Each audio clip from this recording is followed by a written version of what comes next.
Hello and welcome to the Journal. I'm Steve Kendall. We all have ideas about who and what grandparents are and what marriage is divorce about. But we're going to go through it by the numbers and kind of get a snapshot of grandparenting in the U.S. and marriage and divorce in the U.S. We're joined by Dr. Wendy Manning and Dr. Krista Westrick-Payne from the BGSU National Center for Family and Marriage Research. Welcome both of you to the Journal. Krista, let's talk about grandparenting and kind of give us a snapshot of what grandparenting is in the U.S. And then we can kind of drill down into some more detail because you've got a lot of research about who grandparents are, who they're living with, who they're not living with, how old they are, all those demographics. So kind of give us a snapshot of what grandparenting looks like in the U.S. right now in the year 2024. Well, right now, about half of people age 50 and older in the United States are grandparents, and that's a decrease. Back in 2008, about 60% of people age 50 and older were grandparents. So that's a 10% decline over the past few years. And as of the most recent data we have, the average age of grandparents in the United States is 68 years old. Ah. Now, what do we attribute the difference? Is it just a demographic aging thing, or why are we have fewer people in the grandparenting age bracket than we did years ago? Well, that's a great question. So there's some really innovative work that's come out from Rachel Margolis. So she's worked with us before in the past, and she's actually tackled this question. And the biggest contributor to the declining share of grandparents has to do with individuals not having children themselves. So that's the thing about being a grandparent, right? Mm-hmm. You have to be able to you have to have a child first, right? Mm-hmm. And then that child has to have a child. And then also you have to be able to live long enough to see, that possible child be born and So the biggest contributor has been this decrease in ever having children. But also we've seen with those fertility declines, we've also seen a decrease in the share of those who have had children, their children actually having children. Okay. Yeah, and that would be, I would be a good example of that because obviously I have an only child. We have an only child. They show no inclination right now, and I probably shouldn't say this. They're not inclined right now to have children. So we're older than 50, and yet, and my partner also is in the same situation. Her son and his partner show no inclination to have kids. So we're older than the 50 age bracket, and doesn't look like we're ever going to be grandparents, which, it is what it is, right? Right. And so that speaks to that directly then. I think as people have fewer children, then your odds of having a grandchild are lower. So if you have 4 children, then the odds that one of those kids will have children is higher. And so when we have smaller family sizes. And we've talked about that before, that obviously over time, people are having fewer, even if they're having children, they're having fewer of them in each family setting. So when we look at all of that, and we've talked about, I know the last time you guys were on, we talked about kindlessness. So what does that foretell in the future if we have fewer grandparents, fewer people having children, et cetera, et cetera?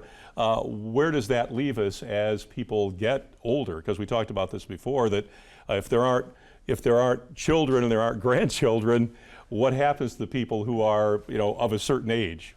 Well, I think that's a big concern that we're facing as a society is we rely on family care so much for older folks, and so what's going to happen to older folks in the future if they don't have children or grandchildren to care for them? But we have other systems in place, and we have other people who can help provide care, but it's certainly in a society where you're relying on family so heavily, it's going to become more of an issue. Right, and of course too, if you have fewer siblings, you don't have brothers and sisters to rely on to then also provide that support level. One of the things too, I know you break this down, all the different demographics. Are there any differences between, when you look at ethnicity and things of that nature, is there any significant difference among grandparents in those categories or not? Oh, yes. Yeah. So generally, our highest share of individuals to be a grandparent would be those who identify as African American or Hispanic. So over half of them, 52% in 2022, were grandparents. White individuals were about half, 50%, and then Asian Americans about 36%. So there is some variation. And has that changed greatly over time? I don't know if there's tracking, if there's research that says, is that moving farther apart, staying roughly the same in terms of difference in ethnicity? Not tremendously, at least not in the time frame that we've been able to look at the data. So we use the survey of income and program participation, and we go back to 2008. And those have been pretty stable. Yeah. Now, when we also look too, I guess, when you look at the way grandparenting has it, I'm trying to get, okay, when you frame this question, are grandparents different today than they were because of these differences in the number of grandchildren? Is there something different about the way they live their lives now? And I know I'm getting an area kind of blindsiding you with that, but how does that impact the grandparents themselves then? If they don't, I mean, how does that work for them? If there are fewer grandchildren, is their lifestyle different because of that then? Less grandchildren to have around, to take care of, to enjoy? It could work either way. I mean, I think as we are expecting parents to be more intensive parents, maybe we're expecting grandparents to be more intensive as well. And it depends a lot upon how close you live to your grandchildren in terms of the roles you can play. I think we have some new opportunities with social media where grandparents can be involved and engage with grandchildren in different ways. But certainly we might have higher expectations, especially as families struggle to find childcare for young children. They might be relying more on grandparent care. And then we also have some grandparents who are caring for children. Okay. And the other thing too, and as we kind of move, you've also have some other demographic and other data too. The difference between grandparents who you define as midlife grandparents versus older grandparents, have those numbers changed at all significantly? Is there a difference between when you first maybe started doing this and now that there are younger grandparents, or are there more older grandparents than there used to be? So, well, actually, I can speak to this. We put, how did we define this? So our midlife grandparents both have declined over time. So the share who are older grandparents is larger. And back in 2014, so about 8 years ago, 2/3 of all grandparents we would have considered older. And now we would say 67% are. And then midlife grandparents have declined from 33% down to 24%. So it's just sort of, they're both trending roughly the same way then. Yes. Okay. Yep, pretty parallel. Yep. Good. Well, we come back, there's obviously more to delve into with grandparenting because obviously that's a good chunk of the population. So back in just a moment with Dr. Wendy Manning and Dr. Krista Westrick-Payne from the BGSU National Center for Family and Marriage Research. Back in just a moment.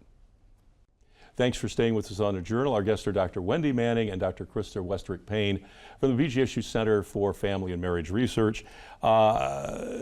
Krista, we've talked about grandparents. What about the prevalence of grandchildren living with their grandparents, with or without their parents in the household? What does that terrain look like as we sit here today?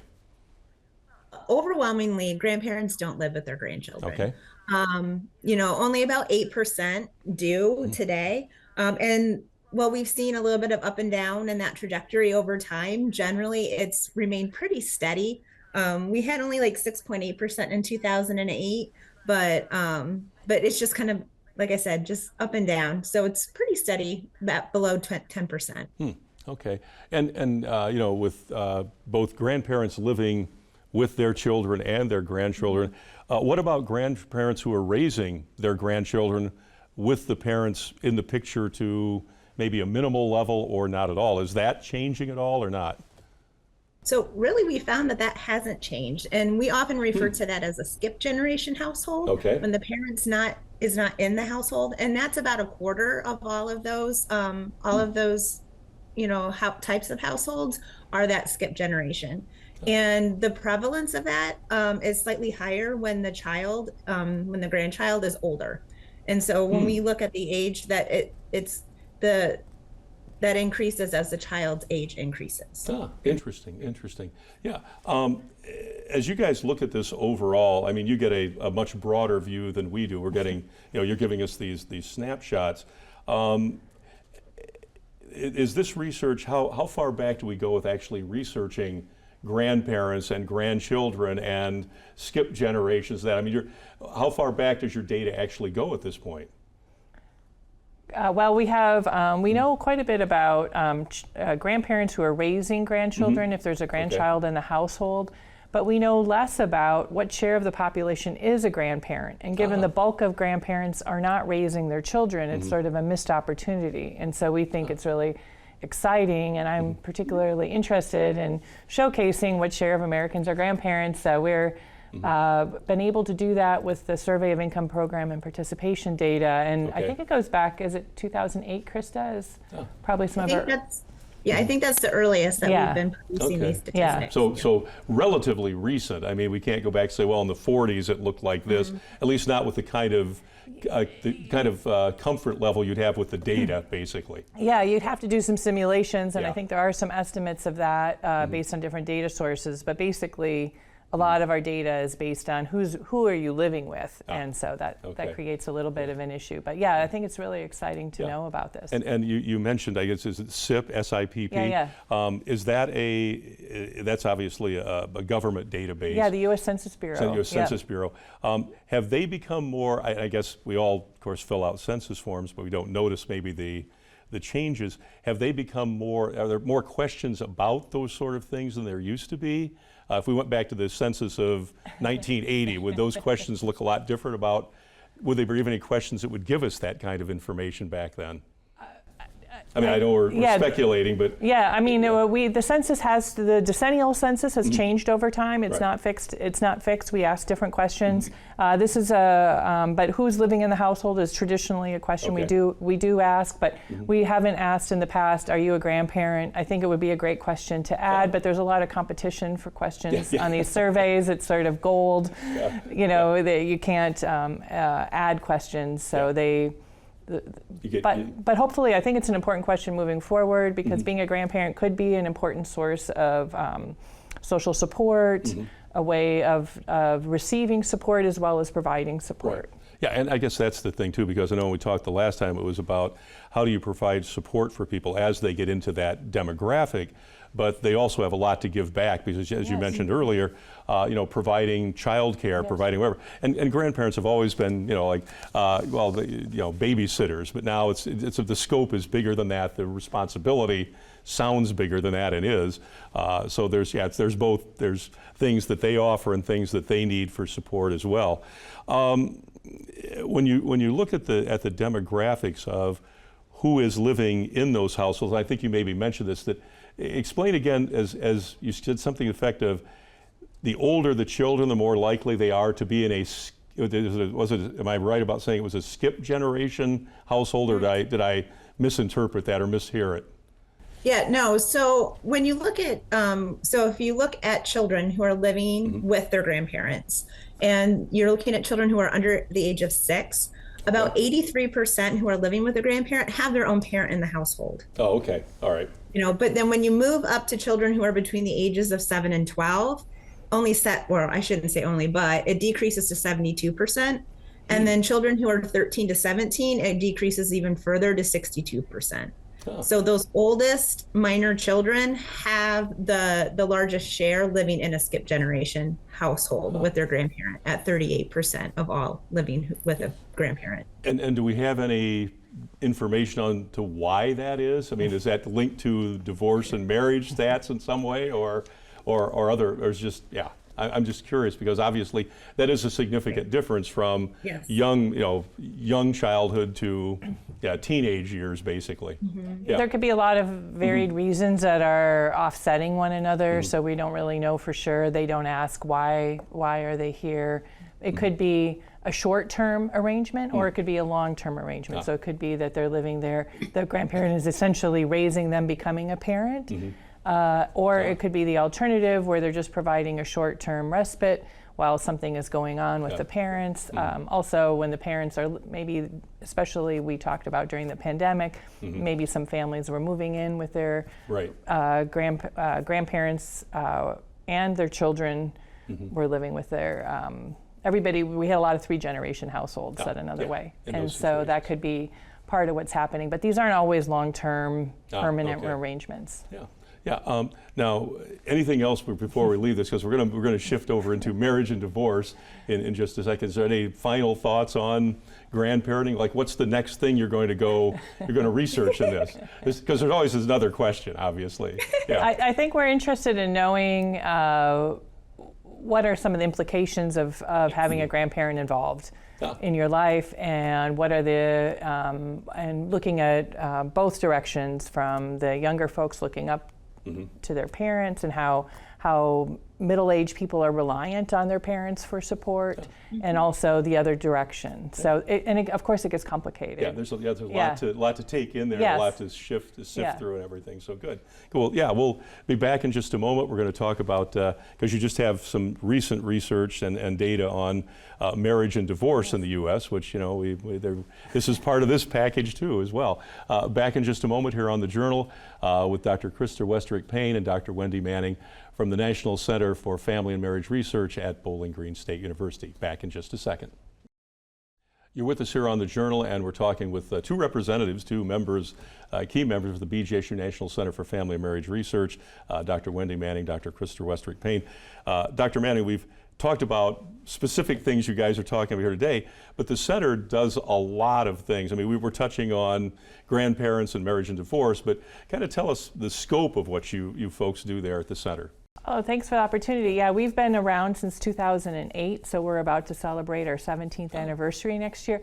And what we do is we're really interested in providing accurate, reliable, and timely data about marriage and family trends. And so one of our great showcases for this are the family profiles that we're talking about today.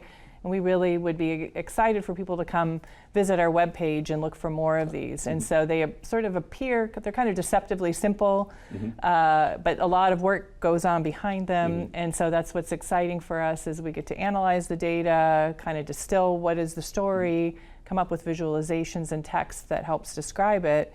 And what we found is we've gotten a lot of attention for these because they're not only appealing to academics, but a lot of a lot of people in education use these.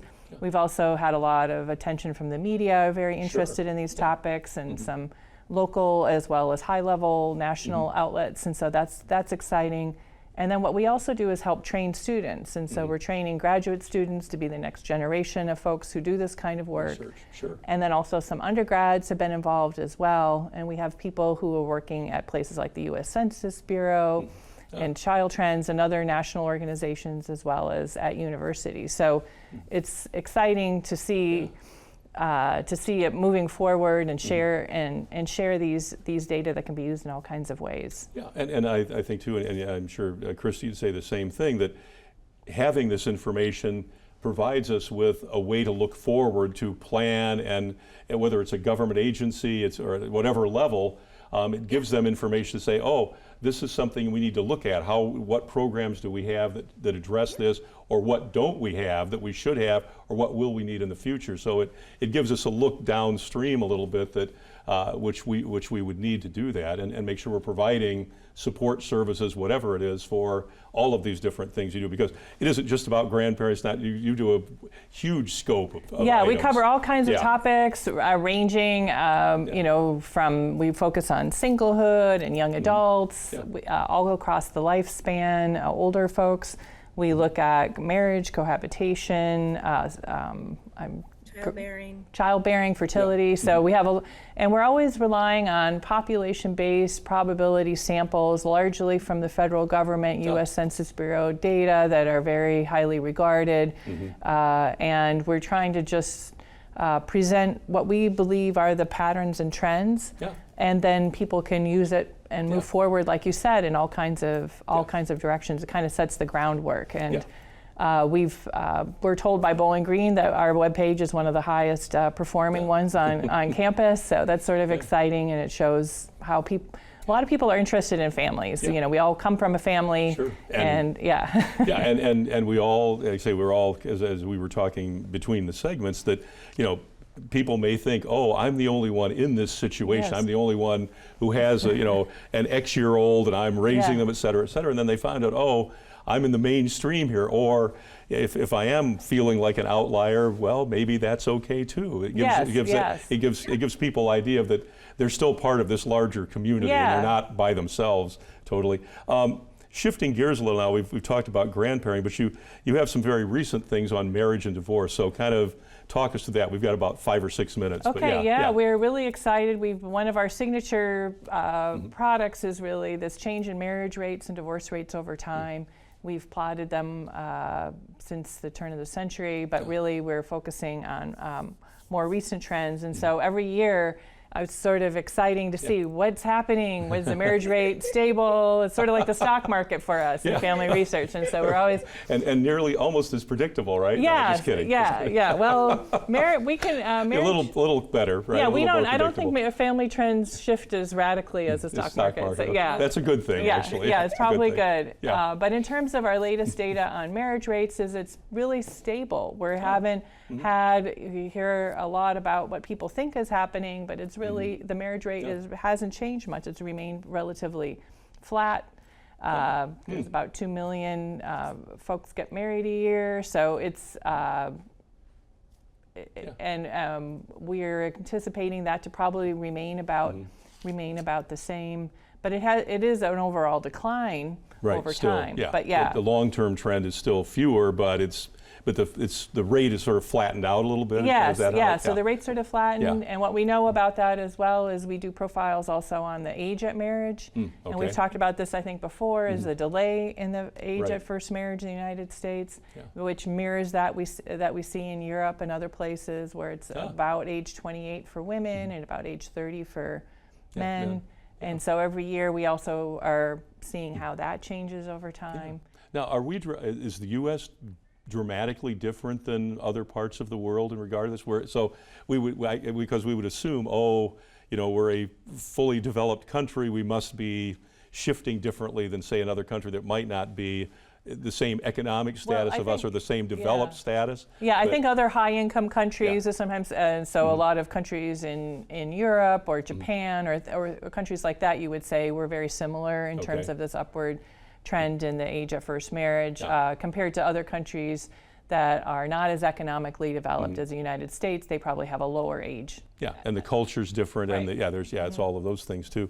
When you look at that and decide, so on the marriage side, the trend is still fewer, but it's flattened out. What about the flip side of that? So since we have a relatively flat trend on marriage, is the same holding true of people that got married and then decide, well, maybe this wasn't such a great idea after all, for whatever reason? Well, so the select few who actually get married, there's actually been a decline in divorce. Really? And so it's just a very tick down. It's not like a dramatic decline, it's not a headline. You just say it's just sort of trending down, but it's not. I think sometimes we think, kind of based on our own experiences, the divorce rate must be going up. Because everybody's getting divorced. Yeah. You always hear about everybody's getting divorced, but it's not the case. The divorce rate hasn't really changed, is also, it's sort of declining. It's still true that about 2/5 of marriages are going to end in divorce.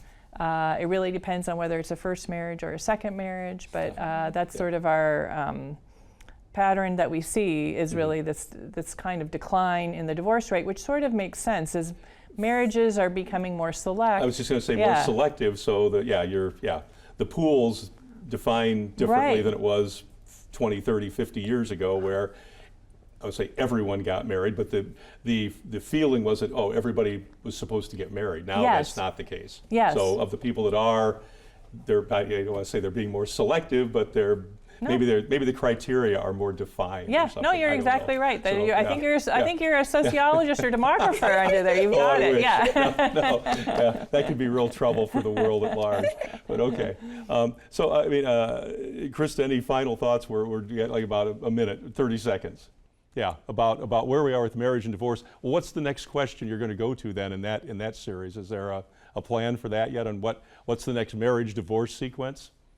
So the next thing we'll do is, since the latest data have dropped here recently, we're going to be able to look at the rates, how they differ between people in a first marriage versus those who are in what we call a higher order marriage. And so we'll be able to look at how remarriage has changed over the preceding couple years. And so that'll be the next thing that we do in that series. Yeah. And then we also have a series where we look at different sex and same-sex couples, because same-sex couples weren't able to marry until more recently. And so we've been trying to track that over time and to see how that has changed. So that'll be another thing on the horizon that we'll be working on in January when we come back for the spring semester. Good. Well, we'll have you on to talk about that as well, because obviously as more data comes in, the more we learn about ourselves, the better off we are, we and everybody else too.